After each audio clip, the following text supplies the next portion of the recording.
ప్రస్తుతం social media ప్రపంచం ఒకే ఒక వీడియో చూసి కన్నీళ్లు పెట్టుకుంటోంది. మంచు కొండల మీద వేల సంఖ్యలో పెంగ్విన్లు ఒకవైపు వెళ్తుంటే ఒకే ఒక పెంగ్విన్ మాత్రం అందరికీ దూరంగా అనంతమైన మంచు కొండల వైపు వెళ్ళిపోతుంది. 15 ఏళ్ల కిందట తీసిన ఈ వీడియో ఇప్పుడు మళ్ళీ ఎందుకింత వైరల్ అవుతుంది? నిజానికి మంచు ఖండం అంటార్కిటికా. అక్కడ వేల సంఖ్యలో పెంగ్విన్లు గుంపులుగా నివసిస్తాయి. బట్ ఇప్పుడు వైరల్ అవుతున్న వీడియోలో ఒక పెంగ్విన్ మాత్రం అందరికీ భిన్నంగా కనిపిస్తోంది. తన తోటి పెంగ్విన్లన్నీ ఆహారం కోసం సముద్రం వైపు పరుగులు తీస్తుంటే ఈ ఒక్క పెంగ్విన్ మాత్రం మంచు కొండల వైపు వెళుతోంది. అక్కడ ఆహారం ఉండదు, జీవించడానికి అనుకూలమైన వాతావరణం అసలే ఉండదు.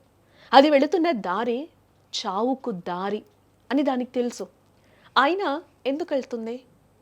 దీని వెనక్కున్న అసలు సీక్రెట్ ఏంటో పూరి జగన్నాథ్ తన పూరి మ్యూజింగ్స్లో వివరించారు.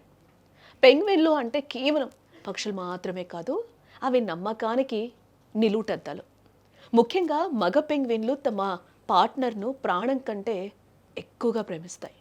కానీ ఎప్పుడైనా ఆడ పెంగ్విన్ వాటిని మోసం చేస్తే ఆ బాధను అవి అస్సలు భరించలేవు. మనుషుల్లాగా అవి గొడవ పడవు, వేరే తోడుని అస్సలు వెతుక్కోవు. ఆ గుండె కోతను భరించలేక తన జాతిని, తన నివాసాన్ని, చివరికి ఆకలిని తీర్చే సముద్రాన్ని కూడా వదిలేస్తాయి. ఎవరూ లేని కొండవైపు ఒంటరిగా వెళ్ళిపోతాయి. అలా వెళ్ళిన ఏ పెంగ్విన్ కూడా తిరిగి రాదు.